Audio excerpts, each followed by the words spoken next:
about doing that because I've got an Office 365 account, but Mm. I think I just keep everything on the standard one. And Yeah, it does become a bit of a pain with too many accounts and two different IMs. And yeah. is there anybody in the chat room?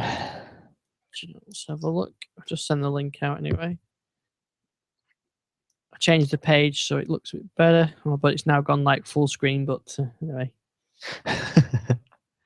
yeah, I don't think there's anybody in there at the moment. I've only just sent the link out. So yeah, Microsoft shot themselves in the foot again. What with that update? No, with the with the leaked. Yes, we'll definitely talk about that.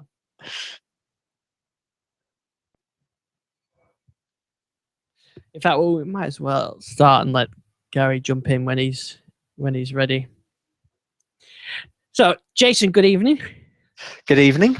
We should have Gary with us fairly soon. He's just getting connected up. I wonder if he's using a Pixel C. Yes, I think he's trying to dial in with his Chromebook, but realised he hasn't got an internet connection. Yeah.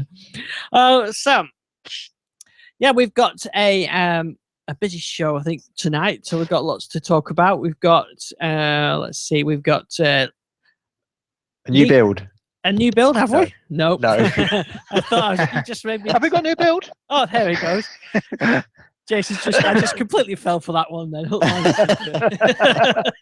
I'm so gullible. Well, my microphone just fell off my headset, so I had to glue it back on. Oh, very nice. We thought you might be trying to get your Pixel C working.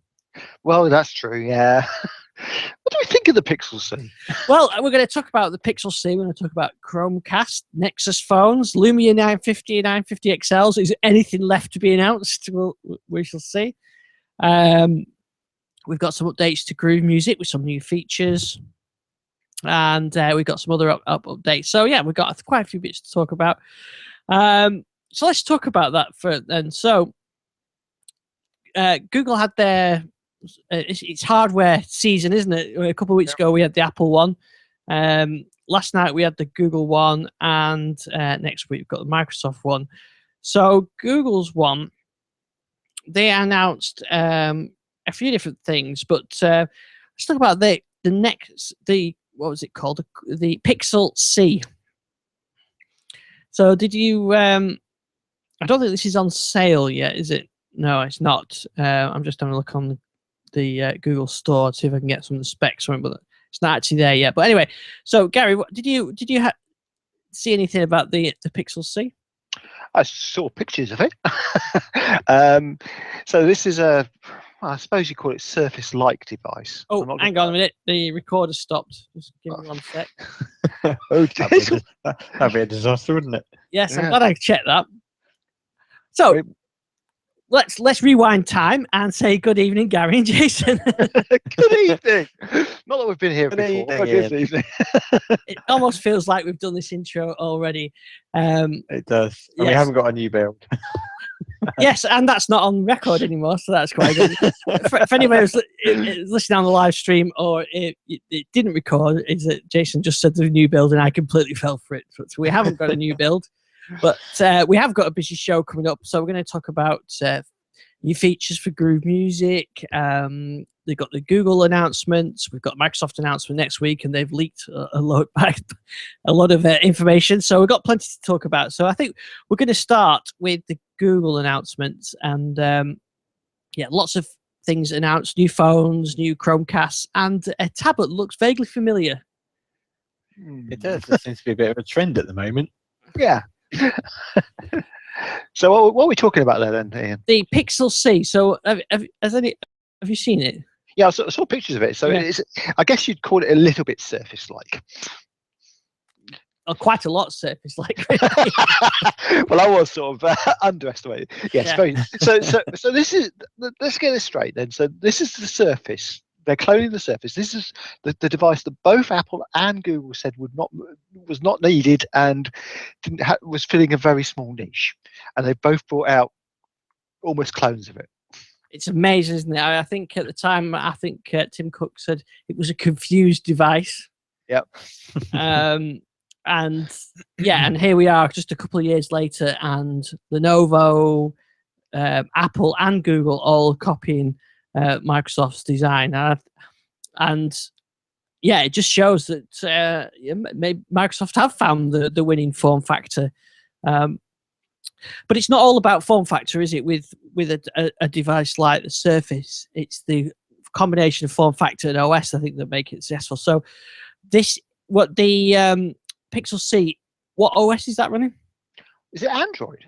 Yes.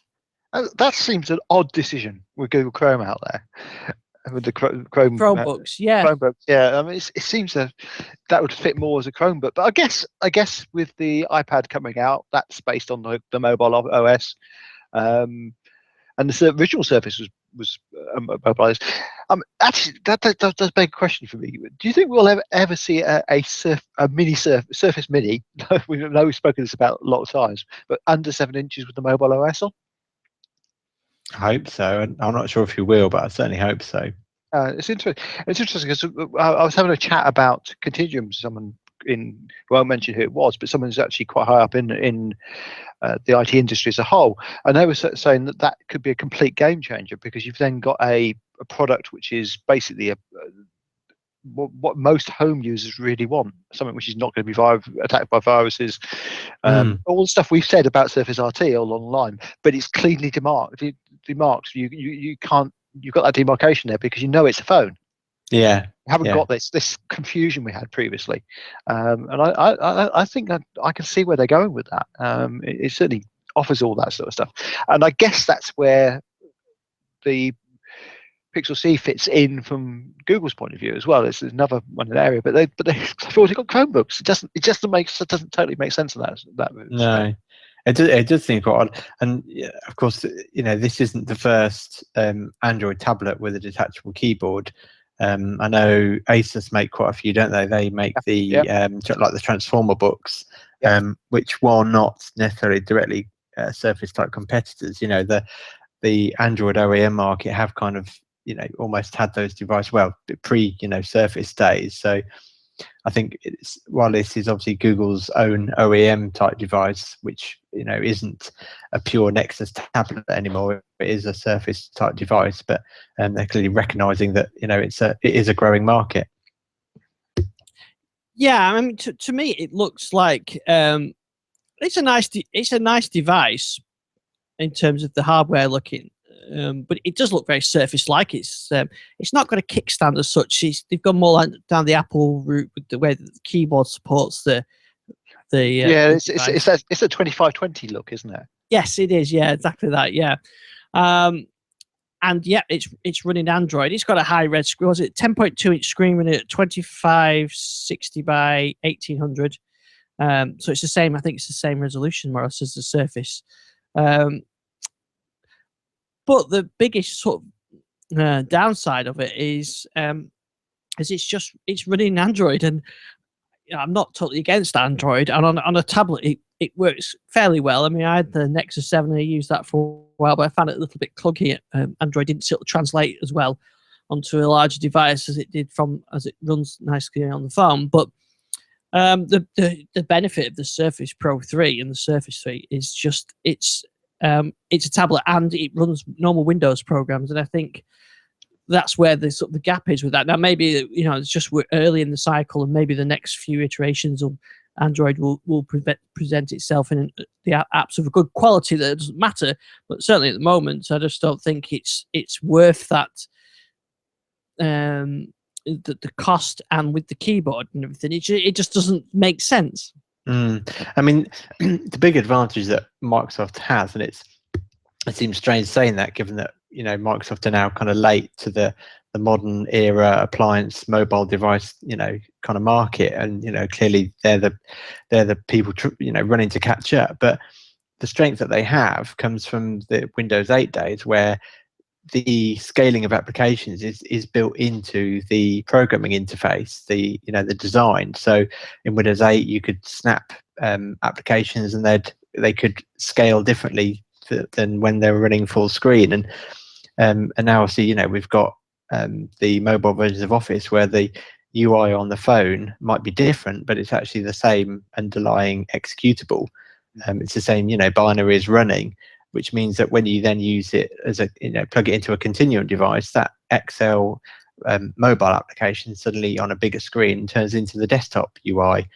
And that's really where, Apple and also Android are really still, in the dark ages. So, when the iPad first came out, there were a ton of apps that were from the iPod that, you kind of could run in 2 times, but it was all pixelated and really not a very nice experience. And then Android is very similar to that. So, they tried it with the I'm trying to remember the name of it now, but the Asus devices where you could actually put the Android phone into a tablet. And the idea was it would scale up to use that bigger device, and it worked great for the inbuilt applications like mail and maybe music and the real core applications. But all the third-party apps just looked horrible. They were literally just the small Android phone type UI just blown up. It was the Atrix, that was it, the Atrix devices. So while clearly Apple and Android, Android, I guess to a bigger extent, are trying to act like Surface type devices, you couldn't take an Android tablet and plug it into an external display. I mean, while we record this, I've got my Surface docked with the tablet screen off and using a 23-inch monitor, and all my applications scale up to use that extra screen real estate. They don't look any different, but just everything readjusts itself on the screen just to make use of that space. So I think for now, Windows 10 has the real advantage, and these devices are really just kind of glorified. The Apple iPad and the Pixel C are just kind of glorified tablets that just happen to have an attachable keyboard. Windows 10 is that and more. I guess you could say with iOS 9 you've got the split screen stuff, which does allow some of that scaling if the apps are written to it. But there's so few apps out there actually written for it, and a lot of the cross-platform tools don't support it natively anyway. So I think that it's going to be a while before we get all those properly designed screen multi-screen split screen apps. But for now Surface has definitely got the edge on that. And even as you say, will we ever see a Surface Mini? Which one of the things that worries me about Windows 10 tablets is that Windows is a very complex operating system, and it is too complex, I think, for most consumers. They want a more simple appliance-like device, whereas potentially of a Surface Mini, 7.9 inches that has a Continuum dock that you could literally take home and use as your main PC. I mean, you're not going to install x86 applications, but you've got Modern Office, which would be free on that screen size to use. You've got your core apps like Mail, and as I say, with Continuum attached to a big screen, they would actually look like they were running on a bigger Surface device. I think the iPad kind of makes sense in some ways. Is if you're in that ecosystem, you want the bigger device and whatever. I just think the Android one falls between sort of short on. I think Android it still works so well on a phone, which it's just never really scaled up that well for me. And I think the iPad fills a certain narrow a niche, but where the Surface has a wider appeal, and this Android one again is I think is even a smaller niche than the iOS and than the iPad. So I'm sure there are some Android fans that love it, but it's still. I think the great thing about the Surface is it could be the Surface 3 and the Surface Pro 3 can be your only device. There is nothing you can't do on those devices. Video editing, audio editing, photo editing, Twitter, Word, Office. Everything can be done either via a modern app or via a Win32 app. So really, it can be your one device. Don't think quite. iOS is getting closer, but I don't think it's quite there yet as your one device. You still kind of, especially for creation, need another device, and Android the same. I don't think it's quite got everything there yet, and maybe it's just a question. I'm not sure. This is just a question of Google just coming up with form factors. I mean, they're not meant to be. I don't think any of the Pixel range of mainstream devices, they're quite expensive. The Pixel Chromebooks are really expensive for what they are, but they're there as their sort of flagship devices. So I think it's probably that's what it's for. It's a flagship standout device that offers that shows Android can be used in a professional environment, and that's what it's there for. It's not really meant to take the world by storm as the chosen device for everybody. Yeah, absolutely. And in some ways, it's kind of a curiosity in the fact that Microsoft came out with a Surface, which was really to address the fact that OEMs had kind of failed to come out with an aspirational type device. Yeah, there were some nice devices around, but none of the OEMs are really that ready for Windows 8. With touchscreen devices as well crafted as a Surface. But at the same time, so the Android, Google created devices are supposed to be, an inspiration in terms of pure Android, trying to keep it as clean and as close to the original as possible. But in some ways, there's already a plethora of Android type devices. So I'm not quite sure, they're not necessarily inspiring the OEMs in the same way that Microsoft were trying to do. Say there were already Android tablets with detachable keyboards. So I'm not quite sure exactly what they're trying to achieve. I think this has got the quality that I think that's. I mean, I obviously haven't touched it, but I think that's what it's got. I think it's like an aluminium feel to it. It's got a quality build like the Surface, and I think they're trying to show that it's a premium, serious contender device. Rather, I mean, the Samsung devices are quite nice, but they do feel very plasticky, a lot of them, and they don't have that premium feel. So maybe that's why. And I think the way they're saying is that Pixel devices are in-house, Nexus devices are partnership, and then you've got OEMs produce their own devices like Samsung and LG and the others. Yeah, in some ways, I'm never really sure about the whole premium feel. I mean, my wife's got an iPad Mini 3, which is, Apple make gorgeous hardware. It feels absolutely great. It's lovely to hold and use. But then she's got it in one of the full wraparound Apple iPad cases. So you never actually get, it doesn't make it that bulky, and it protects the screen but it means, she's got a lovely premium device, but she never feels it. Yeah, that that's always a contradiction. Yeah. Yeah. So it's very true, that, isn't it? Because anything. A number of Apple of the MacBook Airs I see in a case to protect them. It does seem strange at times. Yeah. So while the Samsung Galaxy tabs, may feel plasticky, I wonder how many people actually use them in that form and haven't got them tucked away in some kind of case anyway. Yeah, it is a kind of, they always do feel so much nicer without the case on, but you just don't want to leave that. I mean, I've got my like a leather folio case not folio case, it's more like a leather wallet for the Surface Pro 3, which, so like now it's out, it's not got any case on it, and then I just put it in that leather wallet for travel, and it's very thin and light and everything. So you get to feel a nice premium feel. But yeah, I know what you mean. I've got like even my 1520 has got the official 1520 case, and it still feels so much nicer not in the case. But you just can't. You can't do it, can you? I can't bring myself to have it in my pocket against the keys and everything else without the case. Yeah, so that's one thing actually. I've never used mobile phone cases. I've never used mobile phone cases or screen protectors. So mine, I get to use my 930 in all its naked glory. As long as you're not in your naked glory when you use 930, that's the right way around. Yeah, I must say I don't like screen protectors, but the 1520 is a lovely piece of hardware, but it does. I just don't. I couldn't leave it in my pocket. I think it would come out scratched and everything. Depends how good the Gorilla Glass is, I suppose. But I still got this feeling it'll be full of scratches when I pull it out. So the best you can get is sort of one of the official cases. Yeah. So were there any prices announced for the Pixel C? I didn't see that. Yes, there were. Let me get those. Let me find it. It's basically slightly dearer than the Surface 3, not the Surface 3 Pro. But the Surface 3, and the keyboard is a little dearer as well.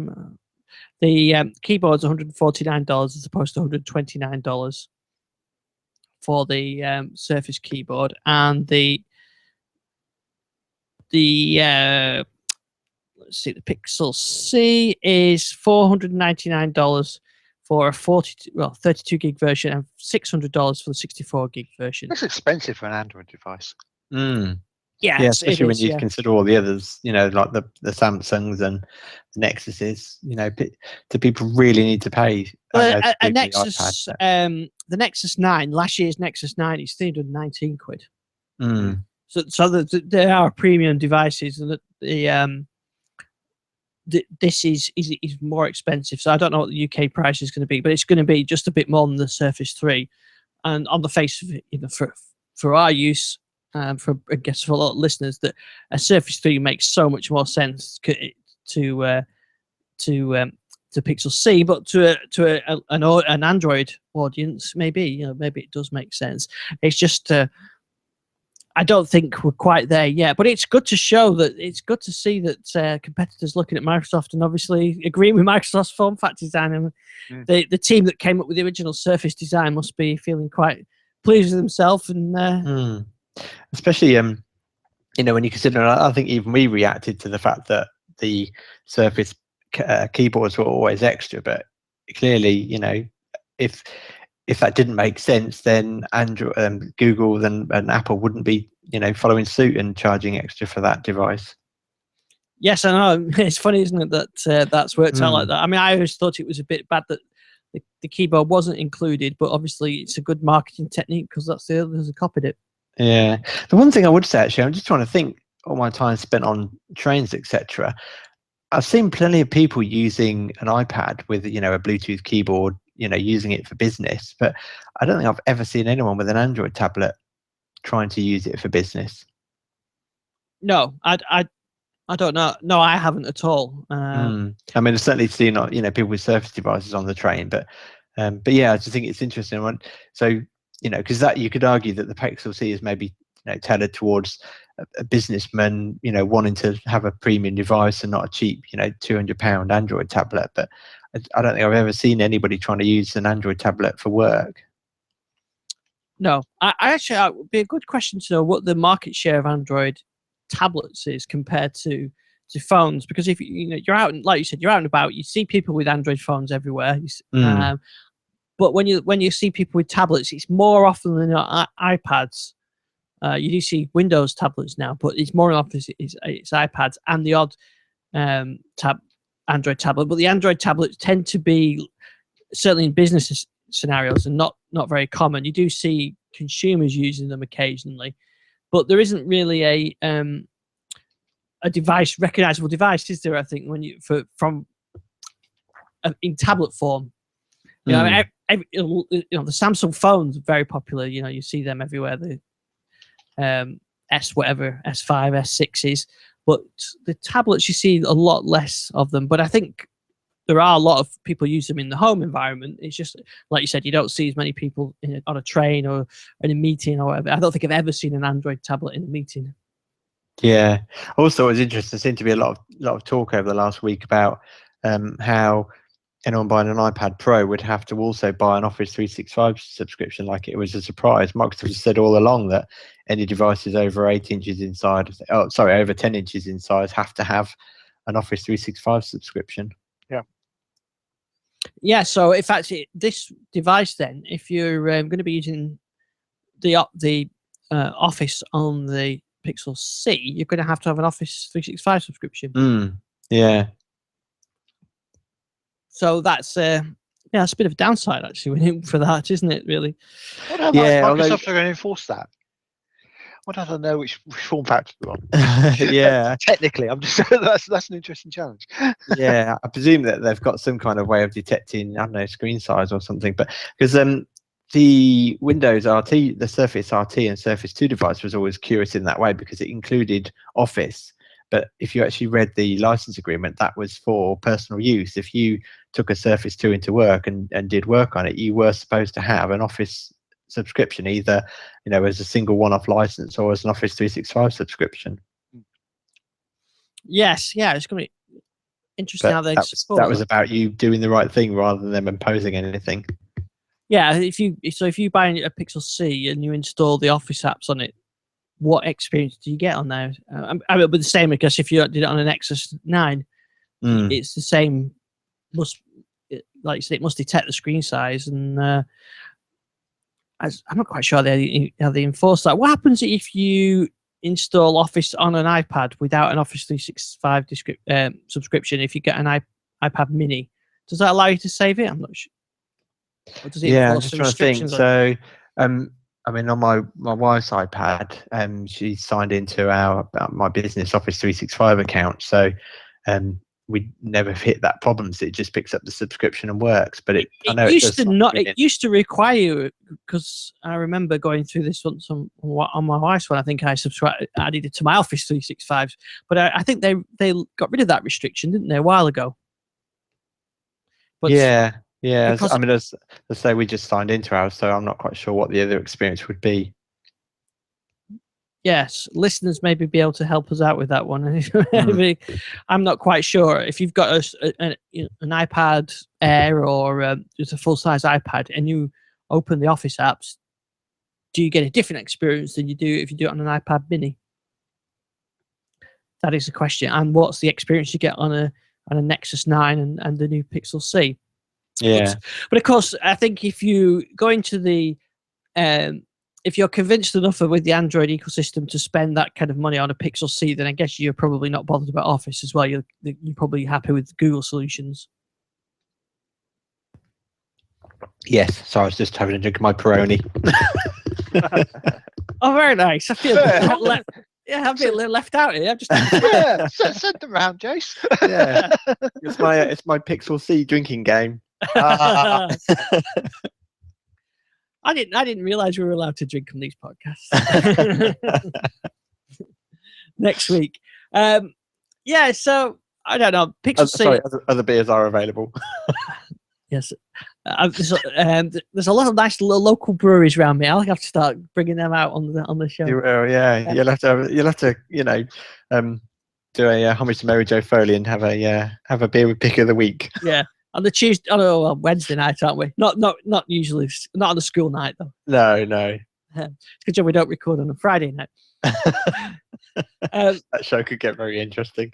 Yeah, that's right. Well, me and Gary have an occasion recorded with having had a few drinks. Yeah, it may have happened. Yeah, maybe a couple of times. Interesting device, one for the Android enthusiasts. I think that's the way I would look at it.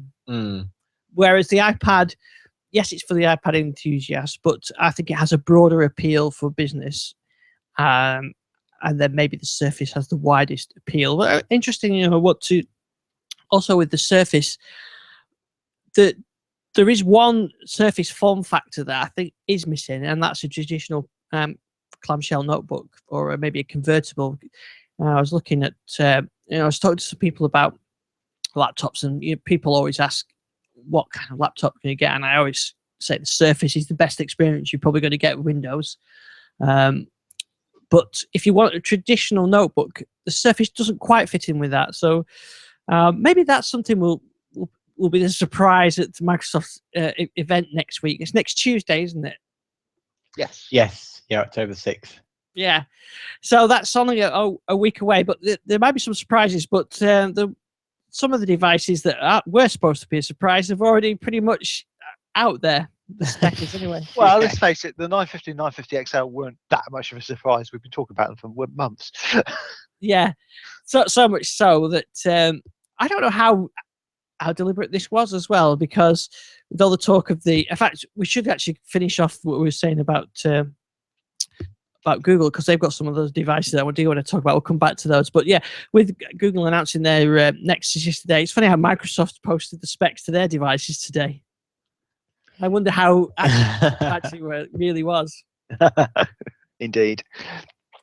So yeah, this is on the Microsoft Store, the UK version of the store. If you went to the Windows 10 Ready section today, I think it's gone now. Actually, it was there for a good few hours. The 950 and the 950 XL were listed. Yeah, that does seem. I mean, how to spoil your own party. Yeah. But interesting when it lists them as with Windows 10. I mean, we don't know what, we expect them to be announced next Tuesday, but we don't know a ship date. But and there's been a lot of speculation on, will Windows 10 Mobile be ready for when these devices shipped? I think it would be an awful experience to sell these in retail with a beta operating system and expect people to upgrade it, which actually got me thinking today, actually. So without kind of hiding any kind of clickbait type headlines or trying to claim Microsoft said this would be ready in September and here we are nearly October, but kind of I wonder if behind the scenes, I wonder if they are late with Windows 10 Mobile compared to where they would have liked to have been at this point. Like I said, they've never made any public announcements of when it's going to be due, but do you think there are meetings going on inside Microsoft, kind of saying that we need to catch up a bit? Well, they've got to make the Black Friday date. If they don't make that, they don't make Christmas, and that's disastrous. Yeah, because I just feel, particularly with some of the builds still going out with still issues, and that I would have thought these things would have had an internal aim date for certainly sometime in October, but certainly to launch with these phones, and it just feels like they're not quite there. And I know we said this with Windows 10, and they kind of suddenly caught up, but I don't get that same feeling. No, I mean they could announce next week it's feature complete, and therefore they're just looking at bug fixing, and they'll be ready in times for launch for November time frame, end of November time frame. That would work, but they really have got to get it in there. They've got to be able to be ordering these things before Black Friday. My feel is that I think this is taking longer than they hoped or expected, and I think there were internal milestones maybe October time, and that's been pushed out slightly. The insider builds have been quite slow on phone compared to the desktop. Although having said that, the actual OS feels fairly stable, but I think it's all the other things that go with it: the Skype app, all the photo app, and all the other parts to it that I think need to catch up, which can be shipped after after shipping. It can be just as an update. So when you get your 950 XL, I think as long as you don't have to go through the whole thing of doing a full upgrade, then app updates are fine. I think that you can live with that. Because, yeah. And even if I think the people that are going to be buying these anyway initially are going to be enthusiasts anyway, so I don't think it'd be too much of a problem. But I do get the sort of feeling that this is taking slightly longer and than they hoped, and these devices are going to ship towards the end of October, probably, and with the latest build that they can put, when they have to actually physically put the images onto the boxes, and maybe there'll just be an update December or something like that for it to catch up, and maybe with insiders we'll get. So if you do an upgrade, you'll probably have maybe a later build and comes with the 950s in the box, something like, maybe, I don't know. We'll see, but I noticed. Also, did you notice? Well, they're just listed as running Windows 10, not Windows 10 Mobile. Yes, yeah. I also wonder, actually, we don't know for sure. These phones might not even be available through carriers. Because these are the premium devices, they might well be only available through select stores. Yeah, so they do say unlocked on the Microsoft Store. And then maybe the kind of what might be I don't know, let's say there's a 650 and 650 XL, that they're more the carrier orientated devices, which would make a hell of a lot of sense. I honestly don't know why Microsoft haven't tried that approach before. They've got the retail in the States now, particularly in virtually every city, every major city. So they've got the bricks and mortar presence, they've got the online presence. Why don't they just do that? Cut the carriers out. Which is what Google did with the Nexus. Yeah, exactly. I think they did go back on that, but I think the new Nexus, which we'll talk about in a bit, I think they're just unlocked as well. From if you go to the Google store and buy them, they're just unlocked. Yeah, but they are carrier. But the thing was, the Nexus phones drove the carriers to adopt them, so they actually almost forced the carriers to deal with Google because so many people were buying them. Yeah. Yes, these are unlocked, and yeah, it would make sense to me just to have them unlocked on there, and maybe they'll at some point they'll have the carrier ones, but it also makes a hell of a lot easier for upgrading if they don't have to worry about carriers getting involved. So if they do ship a build that needs updating, they don't have to go through all carrier certification process. Although that still seems very convoluted on Windows Phone. When we had the Windows 8.1, which was it, update 1, wasn't it? I think, or was it the Lumia Black, or one of those things where I've got an unlocked 1520 and it still took ages to get the update. Yeah, it's a good point though. These could well be, more like the Google Nexus devices, in that, those were the kind of the first devices to always receive the latest Android update, weren't they? Yeah. Like you say, kind of bypassing the carriers. So, yeah, I mean, I'd love to see that with the 950 and 950 XL, to have them as real kind of premium enthusiast devices that don't have any tie into any carrier, and that Microsoft can just directly update. Yeah, definitely. So the specs, well, I think we've talked about these specs before, but the 950 XL is 5.7-inch screen, 20 megapixel camera with ICE optics, 32 gig storage, micro SD support of up to 2 terabytes. Seems pretty good. And price XX. X.XX. That's expensive. I want a 2 terabyte micro SD card. They're out there. They are out there. Yeah. I love the idea though of actually having a micro SD on a premium phone. I mean, that's just why have we haven't done that before? One thing I really want to moan about though, because I've been moaning about this for the last couple of weeks to people, the number of apps on Windows Phone which are now going to be only installed on the phone rather than on SD cards. just a quick aside while I'm thinking about it. There's loads of the Microsoft apps have suddenly shifted to being only installable on the phone, and on these low memory devices we've got, that's a real pain. And there's no reason for some of these, as far as I can see, to be installed on the phone. And I understand messaging apps and things. Yeah, there's a problem if they start up, and you might get bad reviews if your SD card's not ready when you start it up. But there's ways and means of checking for that. It just seems like that people are taking the lazy approach and saying, "Oh, you can only install it on your phone." Yeah. And that's going to be a problem going forward. A lot of the smaller end phones are going to get less and less storage on them and just rely on external storage. Yeah, I'm just trying to think, because I know my kids' huddles, there are certain applications that won't let you move them onto the SD card. So I don't think it's not unusual, but it's not. Oh, it's certainly not an unusual thing. It's just that so many apps which are. I mean, I think in the last 2 weeks I've had 5 apps which have been previously installable on the SD card and have come up on the store saying need attention because these now need to be installed on the phone. Right. In updates, and I suspect it's because they've been getting negative feedback because they've not launched properly when they startup because the SD cards have been slow or whatever. But even so, there's ways and means of checking for that. Yeah. Especially on on the smaller devices, it makes sense. But I think 32 gig with 2 terabyte SD card storage is a really good option. Oh yeah, brilliant. I mean, I think I really like that. Has got to be the way forward of actually having external storage available to you on a premium device. And that's something that the new Nexuses don't support. Yeah, I mean, something your 1520 has, isn't it? So, yeah. And I've got loads and loads of music. I've got a 32 gig SD card there that's nearly full. Yeah. Whereas, Jason, you haven't got that on yours.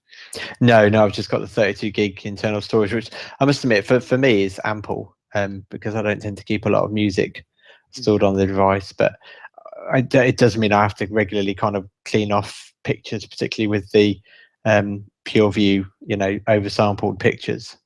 Yeah. That, I mean, it's the photography that I particularly would like to see storable on SD cards. So that makes a big difference. See, I don't worry about storage. That's a really nice thing about this. It's got 32 gig anyway. I've got another 32 gig on the SD card. I leave the apps on the phone and the pictures and music and podcasts on the SD card, and it works really well for me.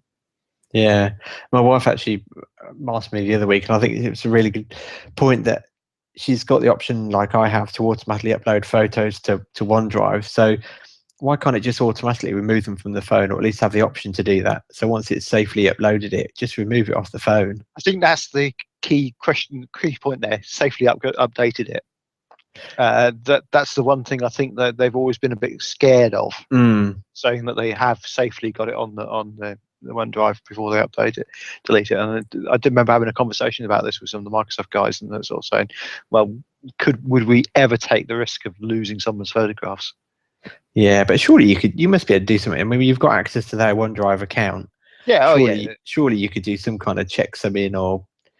Well, you'd think so, wouldn't you? byte level comparison. So yeah.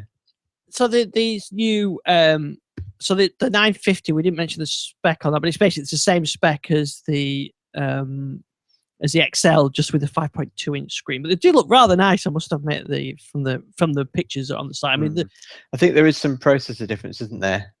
Yes, I think from the other leaks we've had, yeah. Yeah. So, I mean, the XL was that's just too big a phone for me. 5.2, it's kind of getting a bit big, but that's my kind of sweet spot. So I think it would be the 950 I'd be looking at. But one thing I would say is there's been an awful lot of talk about how disappointing these phones are, and even how disappointing the new Google Android phones were. And I just wonder whether or not, is it just that we've got to the point where we've just been spoiled? You know, you can only make a phone look so nice unless you change its form factor. You know, I just feel like we've just got a bit of, lethargy about it, that, we've just been spoiled.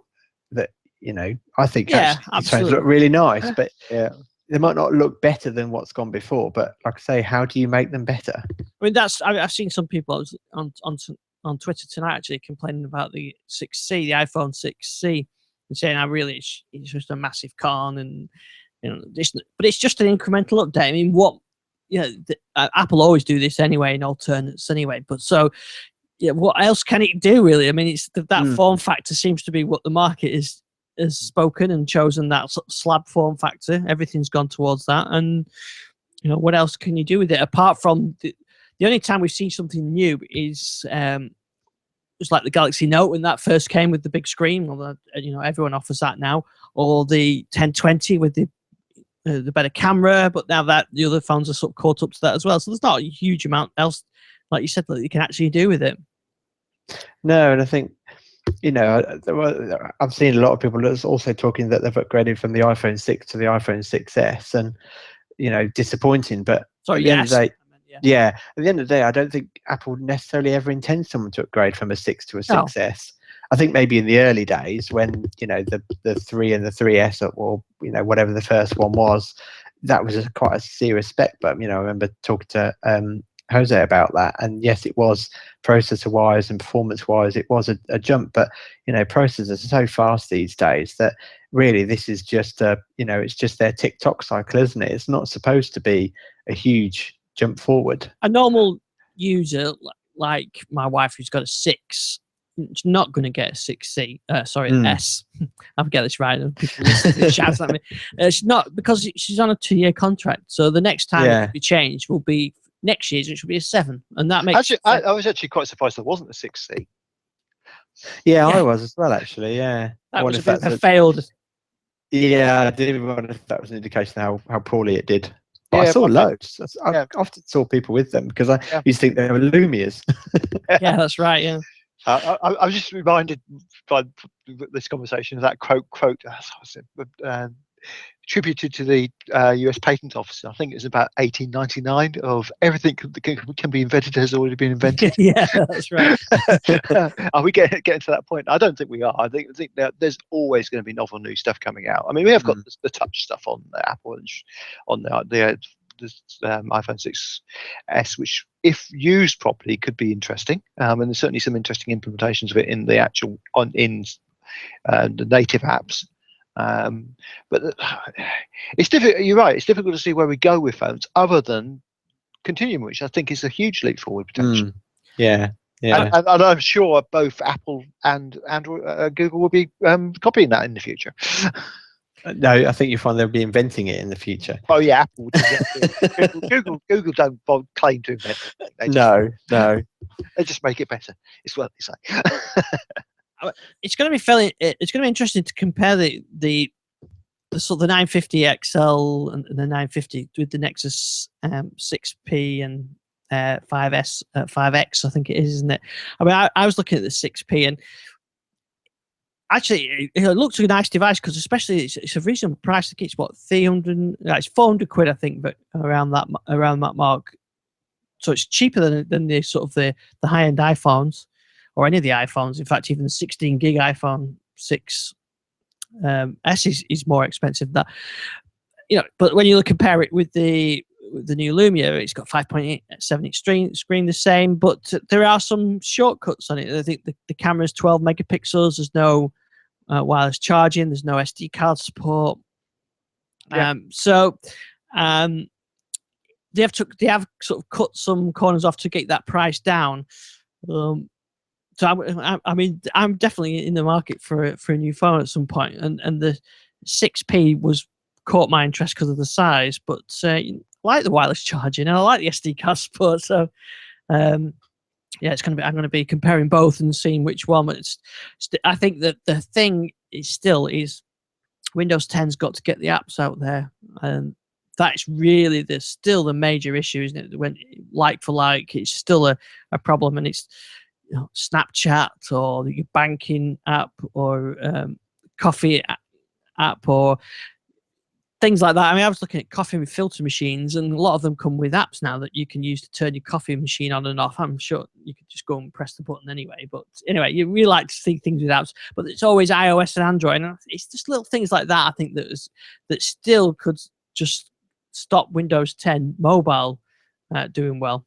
But then again, if you look at the footprint for Windows 10 now, was that the figure they quoted the other day? I think it's something like 10 million PCs running on Windows 10. Yeah. That's certainly a big market, and you are starting to see some of the apps appear on Windows 10, which haven't appeared previously on the Windows 8. So I think that there's definitely an interest in that market. That's the chance. That's the opportunity, isn't it?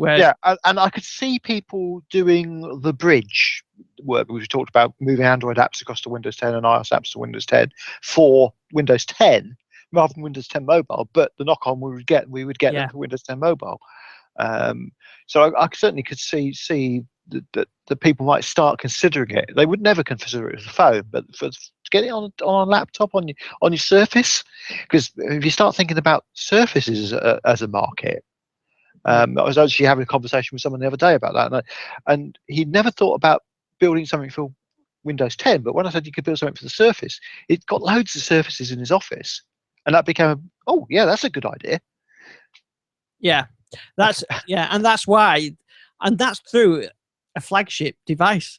Yeah, and the kind of interesting thing there is he never really considered the Surface as a Windows device, which is an interesting concept.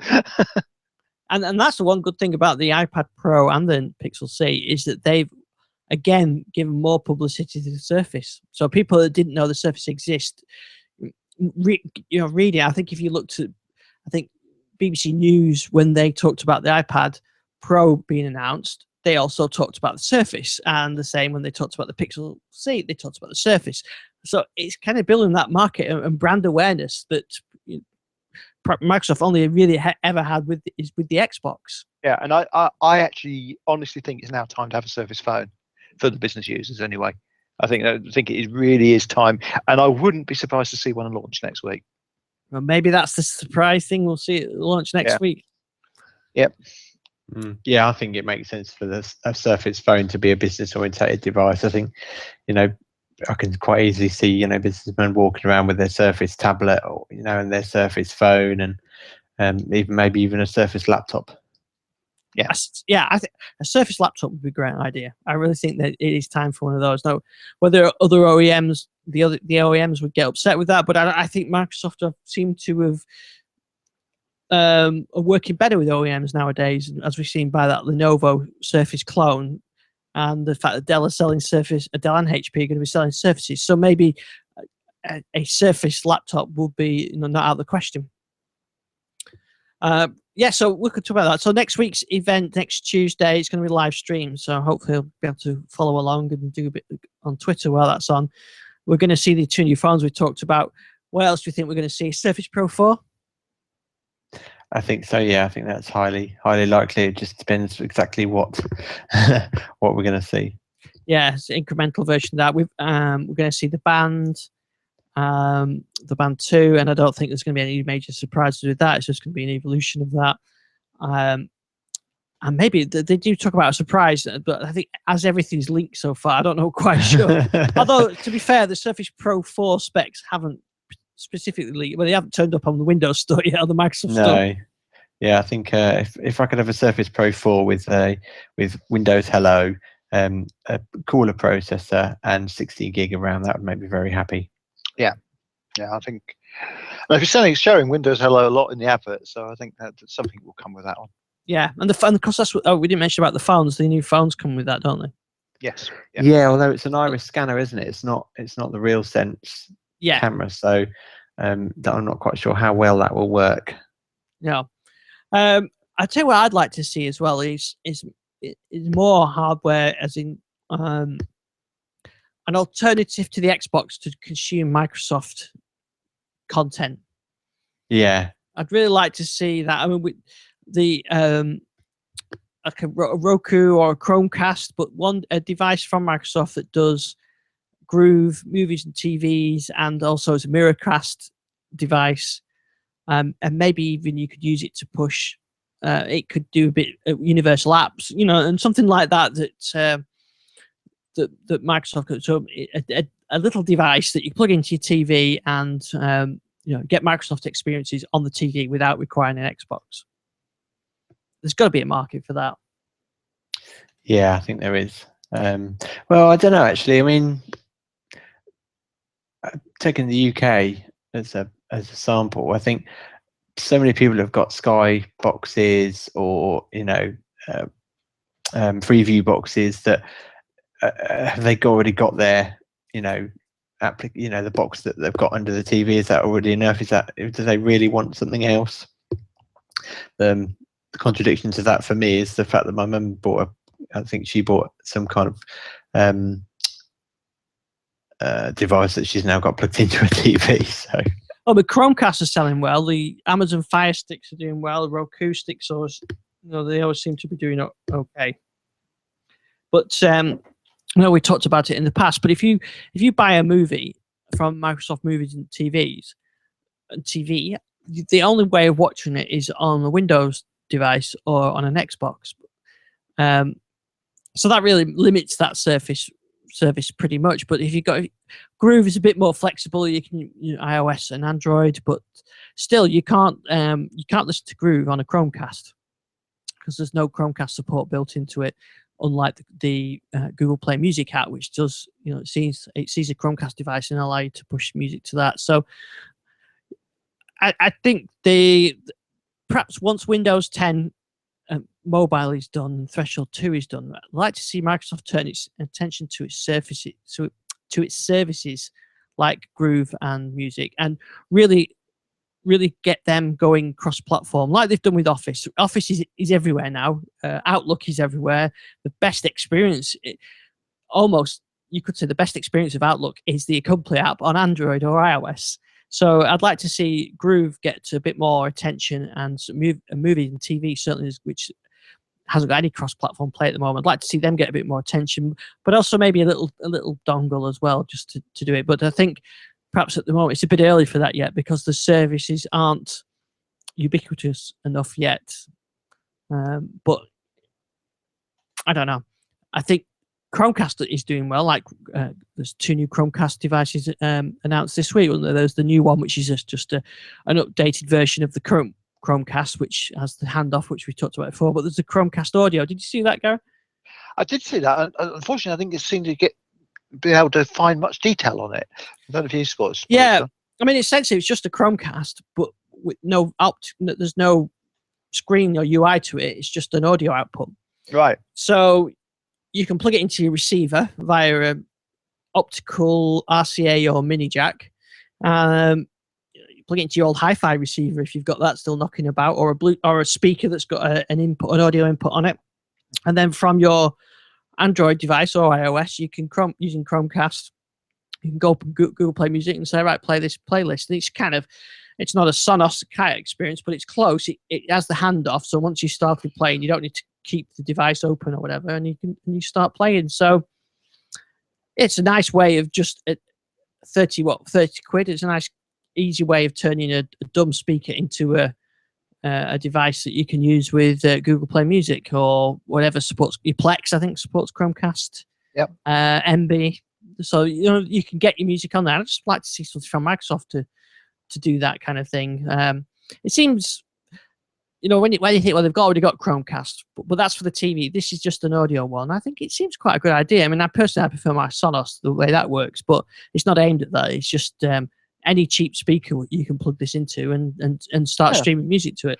Well, it's something that Microsoft haven't got at the moment. Well, other than through Windows Media Player, but so obviously we haven't got the Cast 2 in Groove yet. A lot of people have got, if you've got some serious hi-fi, an AV receiver or something like that, and you can plug it via the optical, you've got a high quality device there. So your only limitation is the quality of your stream that you're getting from through Chromecast and Google Play Music or whatever service you use. So it just seems to be that Microsoft always one step behind with stuff like this. Maybe they'll come out with something, but it'll be like in another year's time, and by then the next thing's moved on. And yeah, although sometimes they do buck the trend and actually come up with something which is probably more useful than other things. I mean, when they first went into UPnP DLNA, that was really not moving, and then suddenly they got into it and it became a big thing. So I don't know. I mean, there's a whole lot of stuff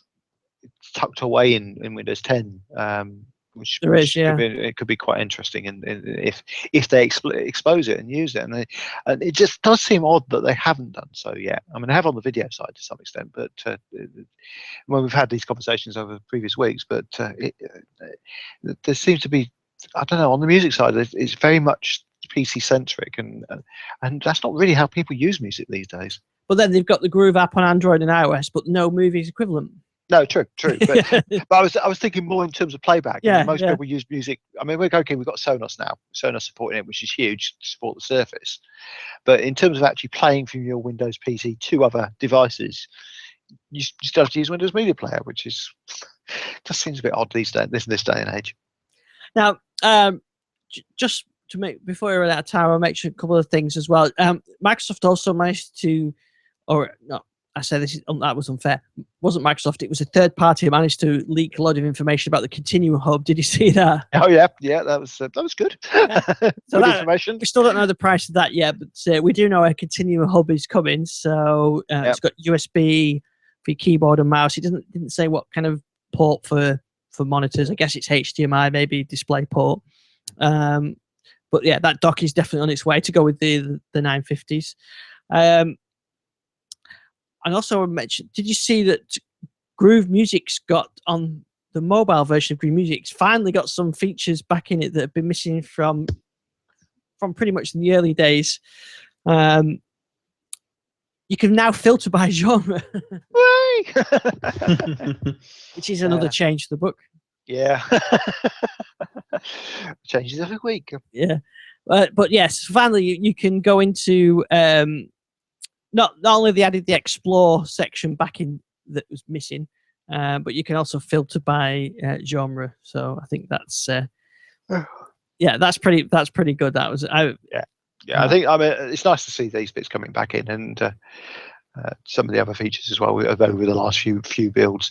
I talk about things coming back in. I should mention a feature which has come back into another app, but this time on desktop. After last week's mutter about it, they put search back in Mail. Yeah, that was weird, because I saw a lot of people say they couldn't find search, but I never lost it.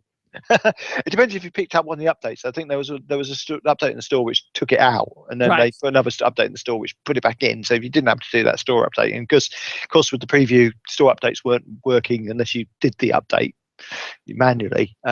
So if you were regularly doing manual updates like I did, you lost search, and otherwise you didn't. But it seemed a weird thing to have lost. I mean, quality control.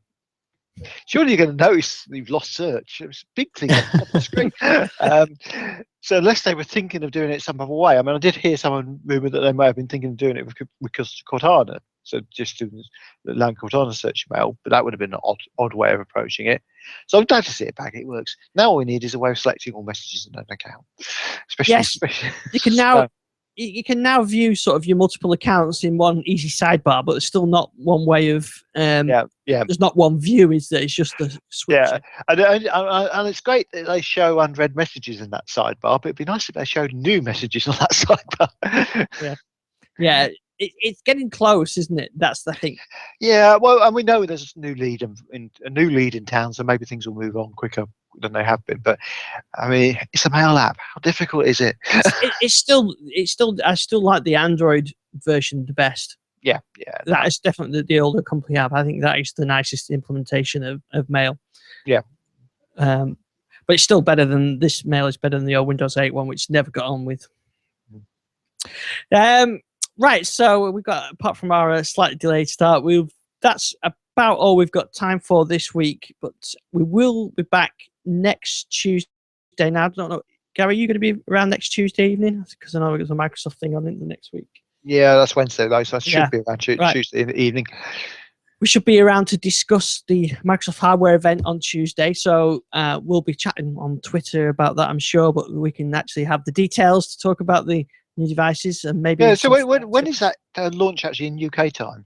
I think it's either 4 or 5 o'clock. I think it's 4 o'clock UK time. Yeah. So we should be well and truly covered through it. Yes. Knowing how long these things go on for. Yeah. It might be just finished by the time we get on broadcasting. Well, let's hope they keep it to a snappy hour. Get the devices out there, get the prices out there, and get them on the site so you can order them. Yeah, sounds good to me. So, where can we follow you on Twitter? I'm at Gary WMA. And Jez, where can we find you? I'm at Database Chase. Okay, and I'm sure you'll be trying to follow along the keynote as well. Yes, I shall do my best. And we'll discuss the details next Tuesday evening. We're into October then, aren't we? We are. We certainly are. Yeah. Well, we'll be in October when people listen to this anyway, because it'll be out tomorrow. So until then, we'll see you next week. Yeah. Cheerio. Okay, great stuff. Yeah, I found that the problem is Adobe Audition loaded twice for some reason, and then if you do that, as soon as you click away from it, it stops recording. So I kept the focus on it, so it stayed on then. So are you up for MVP renewal tomorrow? Yes. Yeah, so same here. I think we would have heard by now if we were part of the big cull. Yes, I've not heard anything, so we'll wait and see. Yeah, there's a lot of that then. Yeah, there's a lot of guys in the States being culled. Some big names. But I won't say who they are until they announce it themselves. But some people you will know. Oh well, I'll see some panicking MVPs tomorrow then. Well, they know already. They were told 2 or 3 weeks ago. But yeah, there's some. I've been chatting to a few of them, and there's some really big, really sort of people you just wouldn't think they'd get rid of. But apparently they're cutting the MVPs in the States by about 25%. Oh, ouch! So and they seem to be doing it fairly arbitrarily. So it's going to be interesting. Well, keep an eye on Twitter tomorrow. Yes. Yeah. So, but right. Yeah, good stuff. Anyway. All right. Well, I'll speak to you next week, and we'll see what we've got to talk about. All right. Take care, guys. Cheers. Yeah, Cheers. bye. Bye.